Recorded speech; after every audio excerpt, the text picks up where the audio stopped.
दोस्तों, क्या आप भी फ्यूचर में एक स्टार्टअप करना चाहते हो? क्योंकि आप चारों तरफ स्टार्टअप की हाइप सुन रहे हो।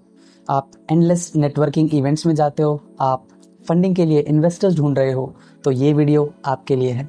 दोस्तों, इसके लिए हमें समझना होगा जेसन फ्राइड की एक बहुत शानदार बुक रिवर के चैप्टर 2 को, जिसमें एक टॉपिक है जिसका नाम है do business not a startup. मतलब कि बिजनेस करें, स्टार्टअप नहीं। दोस्तों, इस टॉपिक को एक्सप्लेन करते हुए ऑथर हमें बताते हैं कि जब भी हम कोई स्टार्टअप करने का सोचते हैं और हम ये सोचते हैं कि इसके लिए हम पहले इन्वेस्टर्स से फंडिंग उठा लेते हैं और हम उसे अपनी कंपनी में इन्वेस्ट कर देते हैं, फिर चाहे हमारी कंपनी कुछ टाइम तक लॉस में ही क्यों ना रहे, लेकिन कुछ टाइम बाद रातों रात अचानक कुछ ऐसा होगा कि हमारी कंपनी बहुत ज़्यादा प्रॉफिटेबल हो जाएगी।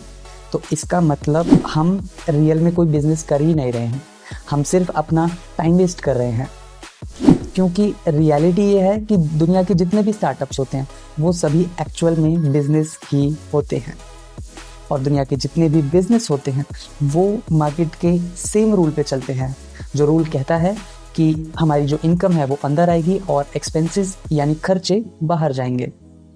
तो आपकी कंपनी के जितने भी एक्सपेंसेस हैं, चाहे वो ऑफिस का रेंट हो, चाहे वो फर्नीचर एक्सपेंसेस हो, चाहे वो एम्प्लॉयज़ की सैलरी हो, अगर आपको ये सभी एक्सपेंसेस चुकाने हैं तो आपको बिजनेस में पहले दिन से प्रॉफिट के बारे में सोचना होगा। और अगर आप ऐसा नहीं करेंगे तो आज या तो कल आपकी कंपनी बंद हो जाएगी। तो इसलिए ऑथर हमें समझाना चाहते हैं यहाँ पे कि इस सो कॉल्ड स्टार्टअप की दुनिया से बाहर निकलकर रियल बिजनेस करना स्टार्ट करिए। क्योंकि रियल बिजनेस में हमें पहले दिन से प्रॉफिट की चिंता करनी पड़ती है, हमें रियल बिजनेस में पहले दिन से सेल्स करनी होती है, हमें मार्केटिंग करनी होती है, हमें हर रोज़ खुद को इम्प्रूव करना होता है।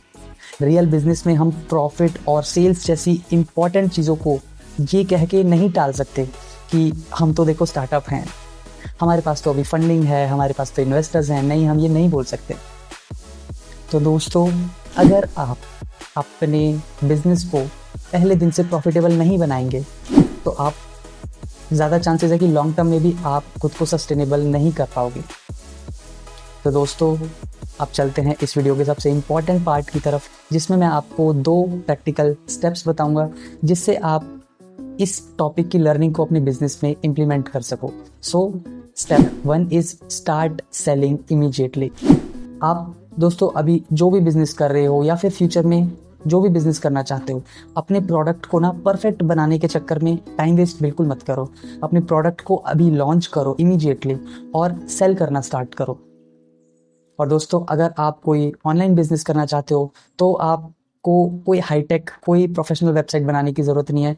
आप जस्ट वर्डप्रेस और शॉपिफाई जैसे टूल्स का यूज़ करके बहुत कम टाइम में बहुत अच्छी क्वालिटी की वेबसाइट बिल्ड कर सकते हो। और आप प्रोडक्ट की मार्केटिंग के लिए कोई टीम बनाने की ज़रूरत नहीं है आपको।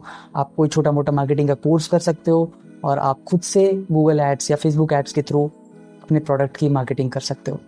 सो step 2 is take customer feedback.